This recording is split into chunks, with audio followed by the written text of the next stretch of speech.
Distinguished committee chairmen of the National Assembly, directors of the ministry, other staff of the ministry, senior police officers here present, and ladies and gentlemen of the press. To this second annual press briefing by His Excellency Honorable Minister Muhammadu Megari Dingyadi. This event is in line with the Honorable Minister's commitment of rendering account of his stewardship in accordance with the principles of good governance anchored on the ideals of accountability, probity, and transparency. Being mindful of the fact that our citizens are the ultimate beneficiaries of all the ministry's policies and programs, we intend to continuously emphasize proper administration and oversight of police services for the collective good of all. The Ministry of Police Affairs will continue to prioritize positive impact on citizens and security arrangements in order to deepen confidence, acceptability, and shared partnership for improved service delivery for the police. Our modest achievements within the period under review would not have been possible without the support of all our stakeholders and the partnership that we've engendered towards police reforms in Nigeria. Finally, let me use this opportunity to reiterate our resolve to work relentlessly at ensuring safety and security across Nigeria for sustainable well-being and economic growth of our dear nation. On behalf of the Honorable Minister of Police Affairs and the entire police family, I welcome you once again to this ministerial briefing, and thank you immensely for taking the time to join us this morning. You're welcome.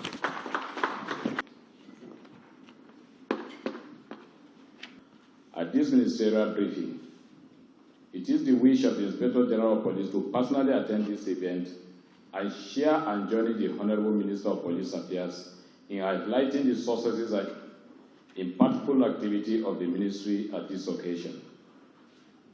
Unfortunately, the event coincided with his pre-scheduled duty tour to Delta and Edo State commands, hence his inability to fulfill this year.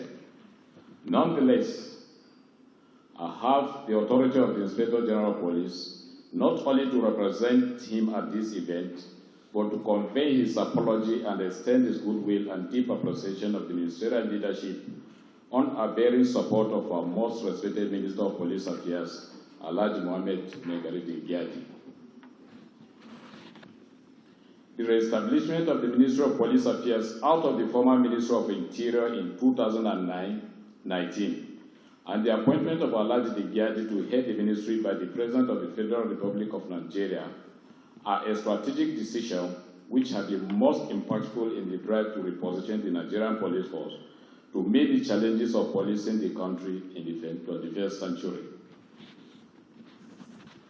Much as these details of the impact these presidential actions have had on the Nigerian police force will form the object of this briefing by the Minister of Police Affairs, permit me to note that the foundation of the operational and administrative efficiency of any organization is the laws that regulate such an agency. In relation to the Nigerian police force, under the current dispensation, the recreation of the ministry under the able leadership of Alhaji Dingyadi has occasioned the passage of a number of laws which today are changing the Nigerian police narratives and law enforcement functions. This includes the Nigerian Police Act 2020 and the Nigerian Police Trust Fund Act. It is to be highlighted that the Police Act 2020, repealed and replaced by the Nigerian Police Act, that had been in existence since 1943, about 78 years, and which had become an archaic legal instrument and a fundamental clock in the wheels of modern policing and today, formed a critical foundation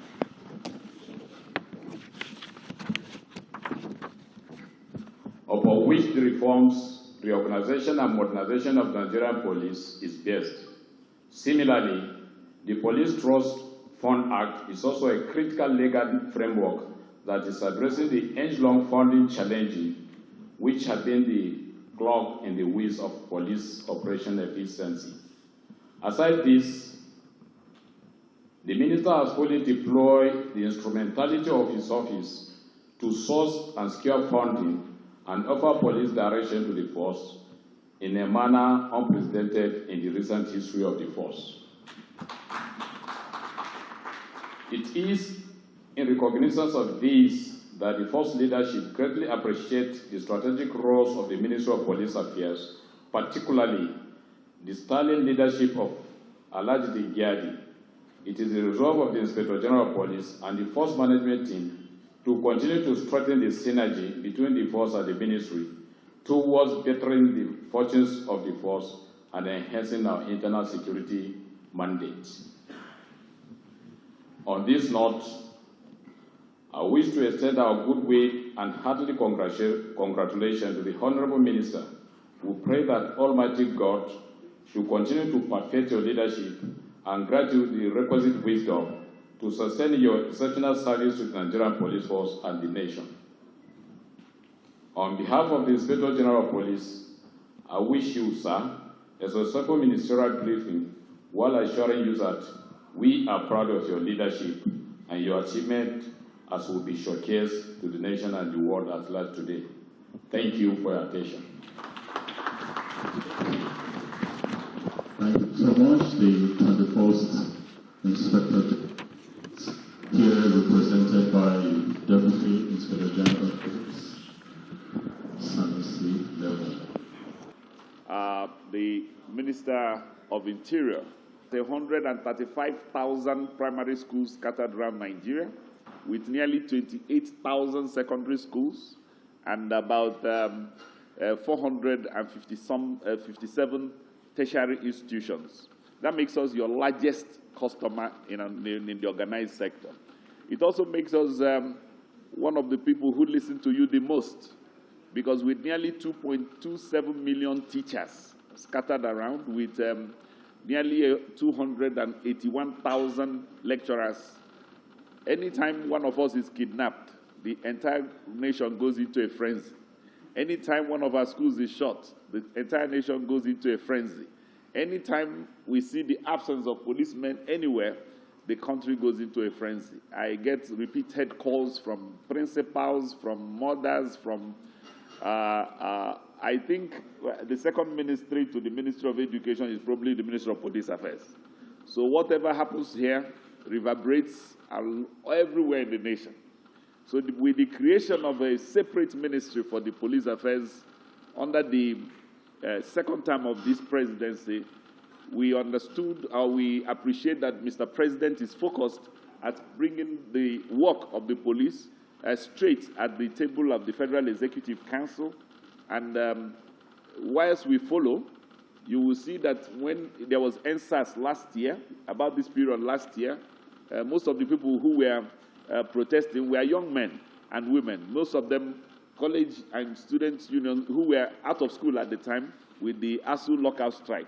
So it is a symbiotic relationship, such that whatever happens at the police force, the Ministry of Police Affairs, and all other agencies of government that the police affects, wholly affects us. That is why we are here this morning in solidarity and in consonance with what it is that the federal government has sought to achieve, to say a very big kudos for the work you are doing with the enactment of the Reform Act and with the establishment of the Police Trust Fund and everything that you've been doing here, that we are and we are already your highest or your most adaptable partners and thus your clients.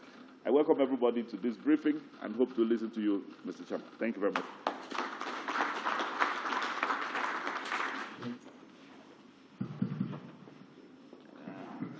Thank you. I will start by saying this is how it should be. If we want to simplify the cardinal programs of this administration, is security, economy, and transparency. I will pick the last one, transparency. there can be a more transparent way of running an administration than for those who are involved at the cabinet level to render annually an account of what they do. So it is in that light that I identify with this laudable approach of the Minister of Police Affairs to annually keep us abreast of what has happened within a period of 1 year in his ministry. And we must commend him for holding that ministry together. If there's an arm of government, an institution of government, that has faced the worst form of pressure in this dispensation, it is the police as an institution and the ministry that manages it combined. So my heart goes to him for his capacity to weather the storm. I'm not sure he has fully weathered it. Listening to him, we know how far he has gone. I went with him around the police formation in Lagos, and I was shocked at the level of destruction, not just of the police operating facility, but the residences, the accommodation, which we call the barracks, for the policemen, women, and officers. I was shocked at the level of damage, destruction, that those police officers and men suffered in the hands of the hoodlums that hijacked the NSAS protest last year. But that cannot be all. The paucity of the officers and men too, is something to worry about. How many police officers are even in each of the stations? And if you now situate the stations in context of the space, they should manage and secure. How do I mean?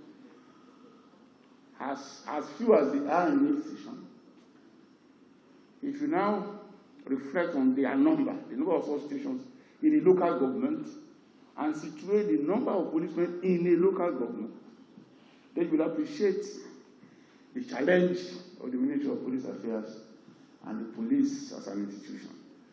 I'm not here to give you a press briefing.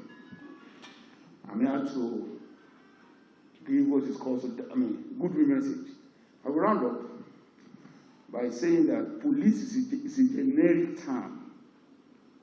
It's generic. And it's the mother of all security, internal security forces. Let me clear it. Internal security forces is the base from which the other arms of security forces that you see came from. And rather than call the border police, they are police for the border. You call them immigration officers. But in reality, what they do is they police our borders, either land, sea, or air border. The custodial or correctional guards are correctional police. Rather than call them police, you call them warders, just for specificity. And so on and so forth. And now the new one, the civil defenders, who constitutionally support the police. So there is no way we can run the Interior Ministry without a very close collaboration with the Ministry of Police. So it is just normal for those who head these two ministries to work in tandem. And I'm happy to be here. I wish the ministry the best in its efforts, as I wish the minister to the best in its effort to give the Ministry of Police Affairs the best leadership. I thank you for your attention.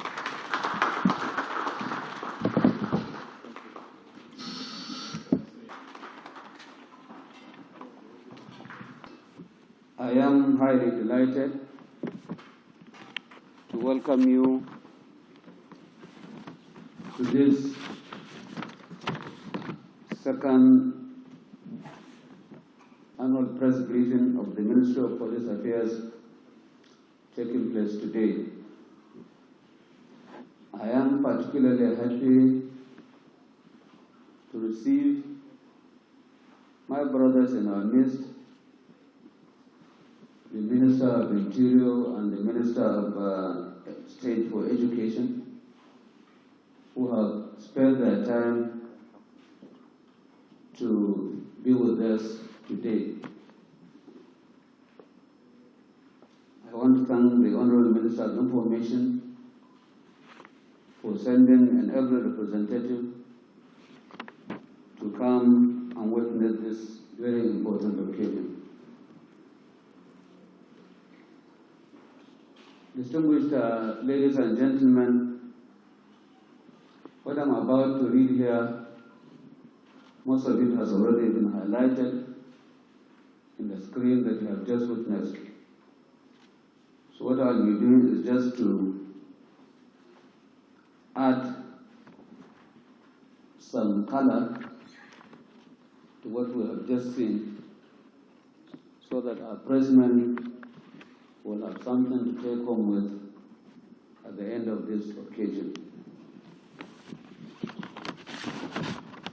Our strict adherence to the principle of stewardship and accountability underscores the belief and generally acknowledged view that security is the cornerstone of development and progress in a free society, and that security is a guarantee of the well-being of citizens and the stability of the state.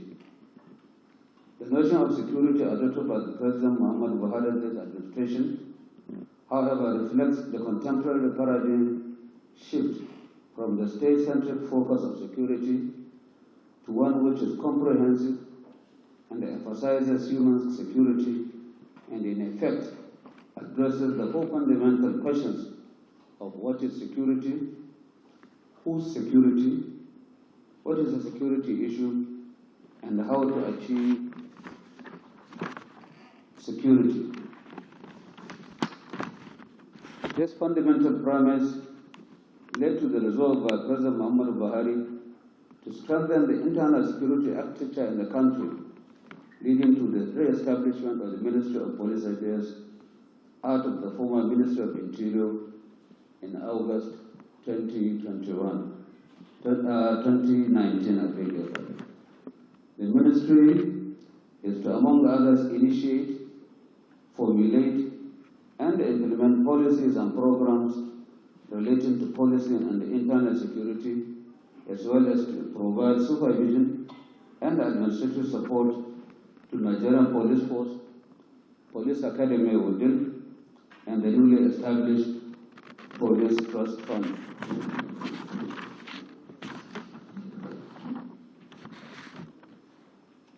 Some of the major achievements of the Ministry of Police Affairs within the period under review, that is to say from August 2020 to August 2021.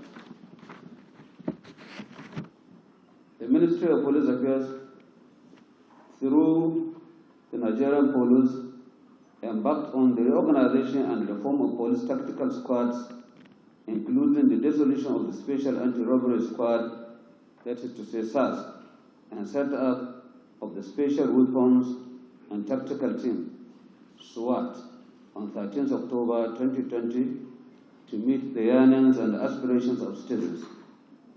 Selected officers for this outfit were trained at the new police training college at Ende Hills in Nasarawa State.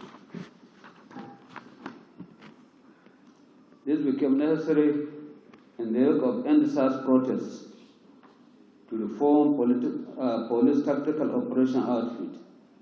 It is worthy to note, however, that the end-SARS protest, which started peacefully, was later hijacked by hoodlums, leading to wanton destruction of property and loss of lives in parts of the country.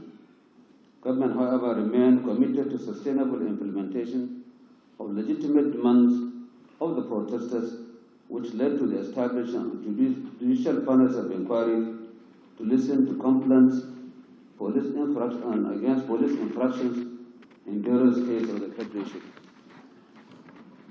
Within the period under review, the Ministry obtained approval from the Federal Executive Council for the concession of the $470 million moribund National Public Security Communication Network, which has closed-circuit television CCTV project as a major component. These facilities were successfully installed in most states of the Federation, but due to lack of funding for its maintenance, the facilities were left to dilapidate to almost a state of total breakdown. Intervention on the project is aimed at reviving this project due to its critical importance in the security architecture of this country. When fully operational, happenings in all state capitals of the country will be monitored real time from the command and the control center for a proactive policing and prompt response to situations. Efforts are currently ongoing by the concessionaire to revive this project for the benefit of police and other security stakeholders. The implementation of community policing initiative of the current administration, being one of the priority deliverables of the ministry, also received great attention. It is worthy to note that about 25,000 constabularies were trained in several police colleges across the country. The successful officers who were trained on basic police duties, modern intelligence gathering techniques, rule of law, etc., were deployed to their local government areas of origin to aid in intelligence gathering and improve police visibility in their communities. A sensitization workshop was also organized to canvass for robust inclusiveness of all stakeholders. In our efforts towards actualization of increasing the number of police-to-citizens ratio, about 418 cadet officers of regular Post 3 were successfully graduated in June 2021 and deployed into the operational assets of the Nigeria Police Force. Determined to resolve all cases of allegation of police infractions against citizen rights, on 30th September 2021, I inaugurated the Police Public Complaints Committee, PPCC, as a permanent structure that will help to effectively nip in the bud civil unrests and serve as opportunities for Nigerians to channel their grievances on the misconduct of police personnel. The committee is made up of officials of ministries of police affairs and other agencies, as we have seen on the screen. While we intend to give adequate publicity on the existence and the functions of the committee, arrangements will also be made for Nigerians to reach out to them either online or through a dedicated telephone line to register their complaints.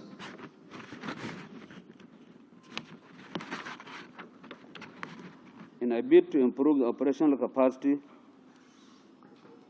of the Nigerian police, the Ministry of Police Affairs secured Federal Executive Council intervention for procurement of 30 operational vehicles, such as Toyota Hilux, four-wheel drive Ford, police mobile force-troop carrier, and ambulances to add to the fleet of the police. These facilities were procured and handed over to the management of the police on 28 November 2021.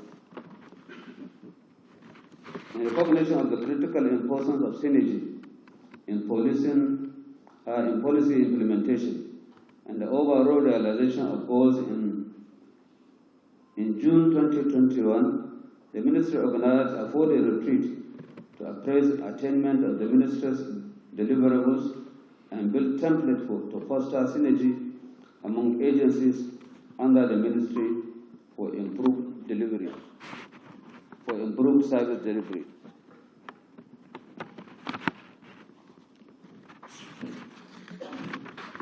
Another giant stride worthy of mention is the establishment of West African Police Information WAPIS.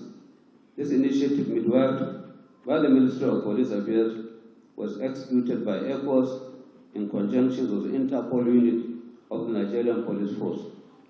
WAPIS connects member countries in a platform for shared intelligence utilization, mutual cooperation, and the exchange of expertise. As you have seen on the screen, the problem of fuel of police operational vehicles will soon become history, as the ministry in its 2021 budget secured about 5 billion naira approval from the federal government for supply of fuel to police commands nationwide. The first round of the supply was concluded about 2 months ago, while the second round will commence before the end of this month. This gesture, aimed at improving operational efficiency of the police, will be carried out on a quarterly basis. It is our hope that the National Assembly will continue to support us in this direction so that the operation will continue in the subsequent years to come. In a bid to improve special services in Nigeria, police special services in the country, the Ministry recently secured Federal Executive Council approval for specialized police automation project, that is POSA. It is envisaged that in the medium and long-term period, the project will deliver economic benefits and improve efficiency in the Nigerian police, as highlighted in the documentary.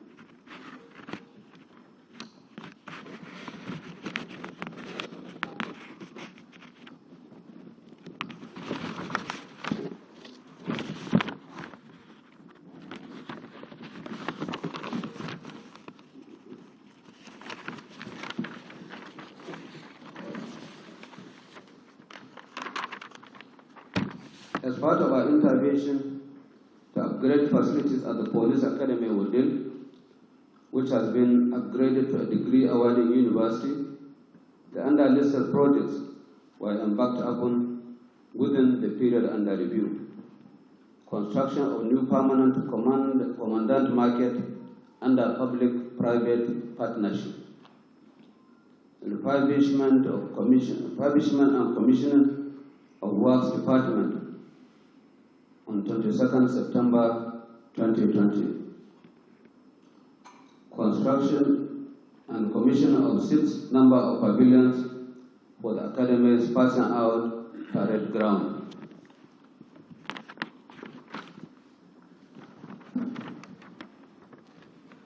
We have tried to highlight some of our crime-fighting policy recorded and listed successes within the period under review. As can be seen, these crime activities were highlighted according to geopolitical zones, trying to indicate case instances of murder, armed robbery, kidnapping, cultism, arms recovered, and the rest of them. I believe by the time you get copies, you'll understand the progress we are making in our efforts to curb criminalities in the country.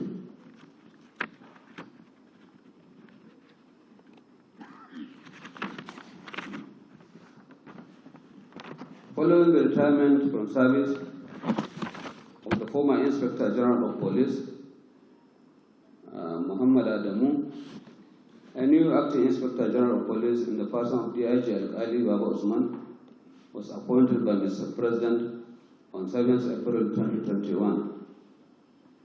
As a follow-up to this, and in keeping with the provisions of the Constitution, National Police Council, chaired by Mr. President, attended by governors of the 36 states of the Federation, made on 21st May 2021, where the appointment of IGP Ali was confirmed.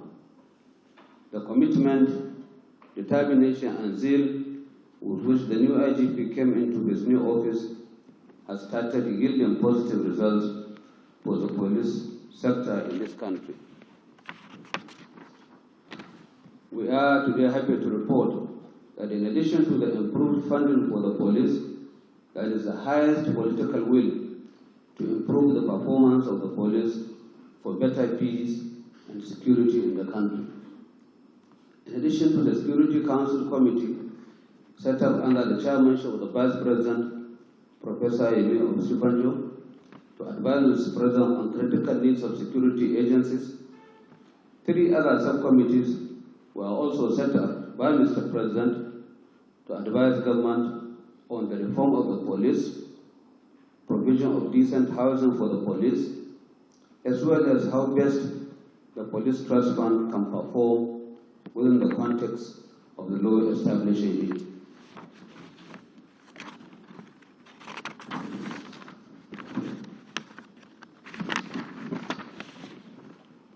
I'm delighted to announce to Nigerians that the intervention of Mr. President in the area of police equipment through the Police Trust Fund has started to yield the desired results. A few days ago, I was at the force headquarters for the pre-commissioning inspection of about 200 Buffalo branded vehicles, bulletproof vests, protective helmets, drugs and medical equipment procured by the Police Trust Fund. The Police Trust Fund has also procured arms and ammunition, riot control equipment, and the combat equipment for the Police Special Weapon and Tactical Squad. Several other intervention projects being embarked upon by the Trust Fund under its 2021 budget will soon be unfolded very soon.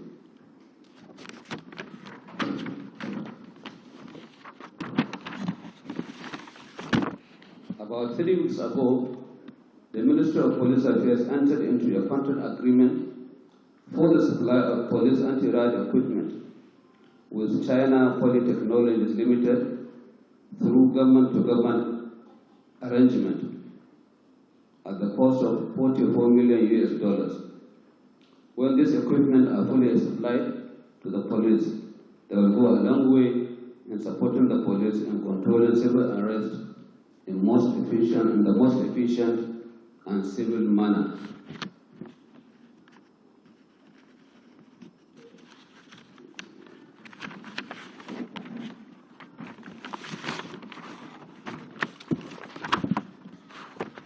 In conclusion, let me deeply appreciate Mr. President for his unwavering commitment towards security sector reform in Nigeria. In addition to the fatherly love and concern which he has shown to the Nigerian police, he has also endeavored to provide the needed funds for the re-equipping, training and retraining and welfare services for the police in spite of the many other competing demands. The various interventions by government has enhanced the war against violent crimes by terrorist groups in the northeast and the other armed bandits in the northwest, north central, and other geopolitical zones of the country. It is also heartwarming to report that after the last week's Security Council meeting, chaired by Mr. President on Thursday, 19th August 2021, available crime statistics presented by security agencies at the meeting have shown a declining rate in the activities of Boko Haram and the other banditry and kidnapping groups. The reinvigoration of the Operation Propaganda in the northwest and the ongoing Operation Restore Peace in the southeast will continue to deliver its objectives of returning peace and stability for economic development and safety of lives and property.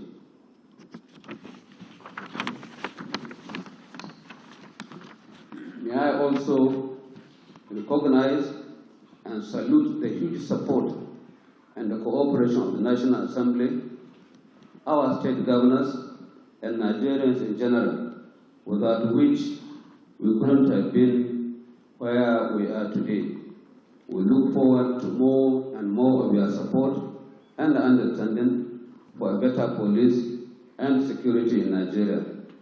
The role of the media in being the fourth estate of the realm is one that is indispensable and must be applauded at all times. As we continue to work together, I am confident that we shall regain the primacy of our policing system in this country. I thank you for your understanding, and may God bless all of us all. Thank you.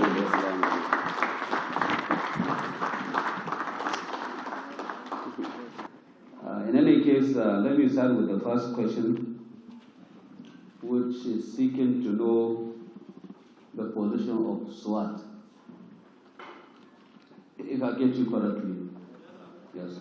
Like I reported in my speech, the SWAT, they have been recruited for the purpose for which they were intended. They were intended to face major criminal activities of armed robbers, armed bandits, and right now they are in various states of the Federation conducting this assignment. They are around and they are performing incredibly well. The only thing is that because it's a new formation, you don't hear a lot about them. But they are there in all the states of the Federation and they are performing these tasks incredibly well. On the issue of security of schools across the country, if you go around our schools,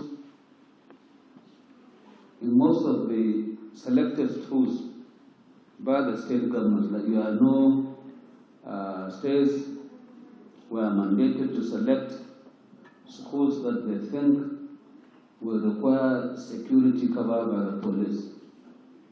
In most of these schools, the police have provided security to these schools, and when you go there, you will see them.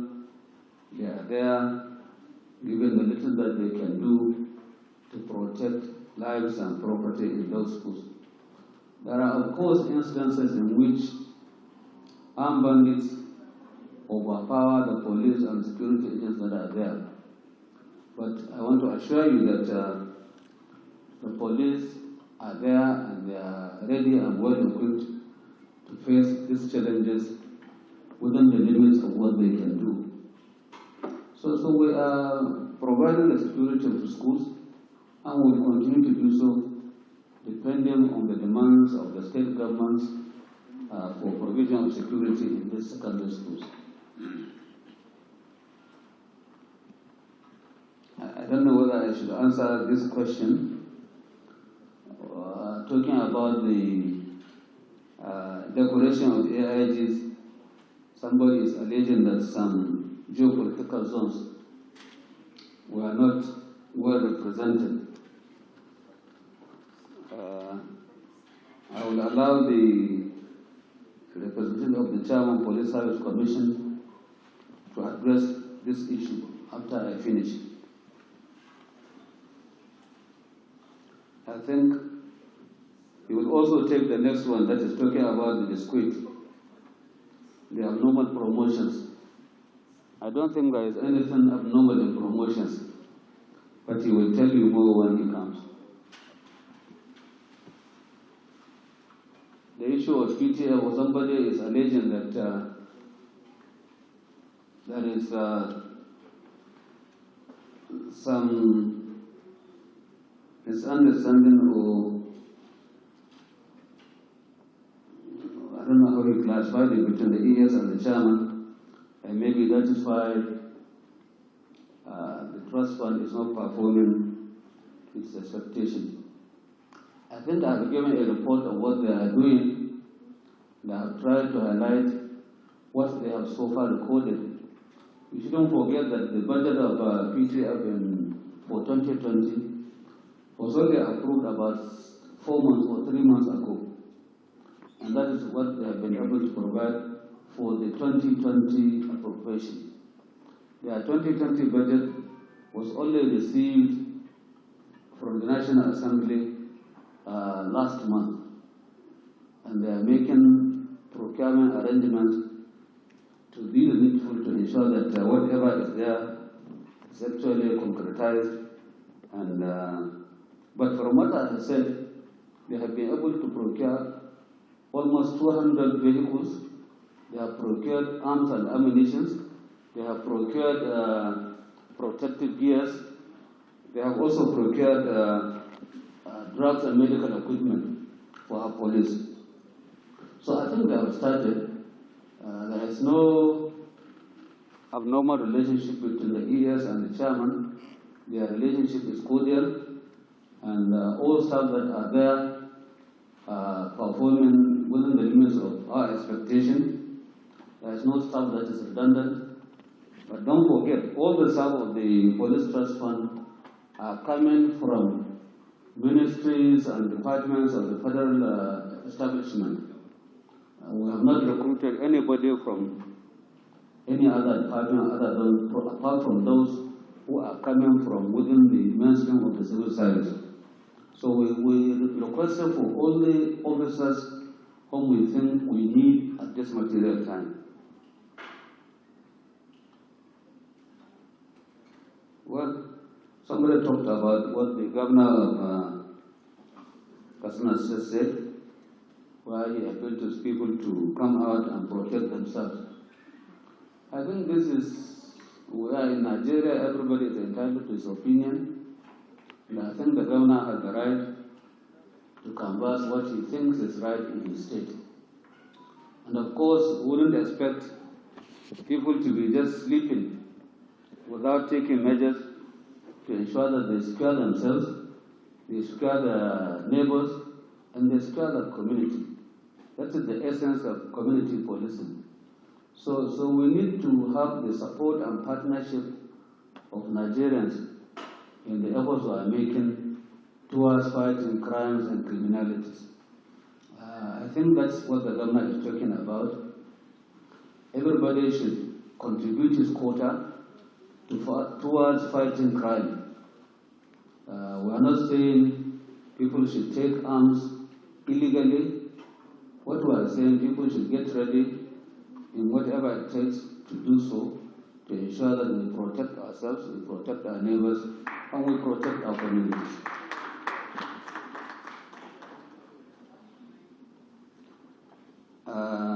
Somebody talked about police recruitment. You wanted to know what are we doing? Police recruitment, the position. The position of police recruitment is very clear. We have been saying it, and I want to repeat it this time around. The police are making arrangements to continue with the recruitment exercise, and we have even gotten an agreement between the police and the Police Service Commission to continue with this exercise in consideration of the security situation in the country. So we are just waiting for the needed funds to go into the second part of the recruitment exercise. We are not stopping the exercise. It is ongoing, and we are going to continue by God's grace.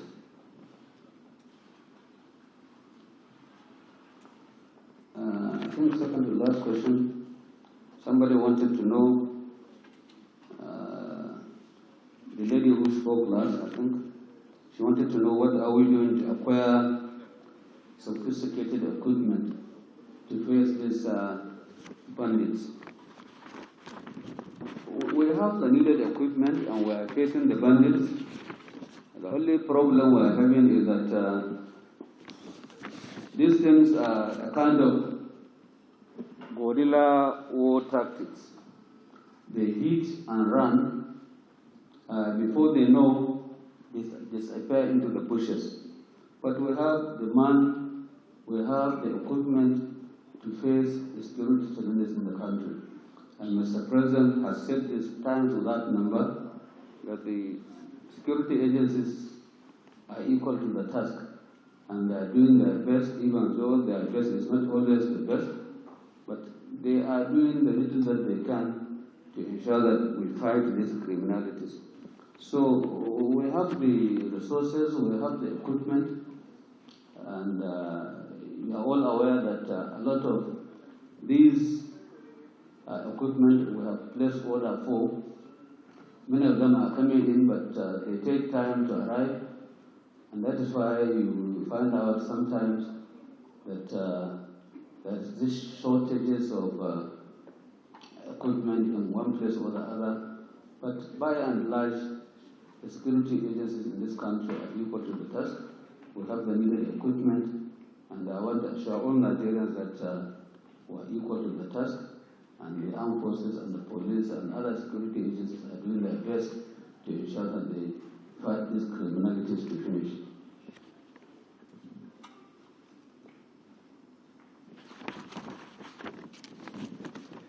The last question, I didn't get it well, I don't know. Somebody asked a question about the PPCC. I think he was trying to find out what have they done so far. I don't know, maybe she was trying to say that she was there at the inauguration ceremony and that what we would have been doing is to tell them what they are doing at the moment or the progress they are making. This committee was recently inaugurated and they have started work. They are compiling complaints and they will soon be meeting to discuss these complaints. They have set out guidelines for themselves and they are going to work within those guidelines. We are satisfied with what they are doing at the moment, and I believe very soon you will hear from us the achievements that they have so far recorded. But don't forget, these things are police infractions, and it is the Police Service Commission that has the power to punish or free the allegations that have been leveled against whoever is concerned. So we are making the investigations, and finally, whatever is there, we will take it to the Police Service Commission for final action. I thank you very much for your interventions, for your comments, and I hope I have tried to do justice to the questions that were raised. So the only two questions that I'm allowing the Police Service Commission to ask, and he will come and shed more light on them. And if any other person wants to throw any light on any of the issues, particularly the representative Haji, I think you are also free to do so. The Police Service Commission.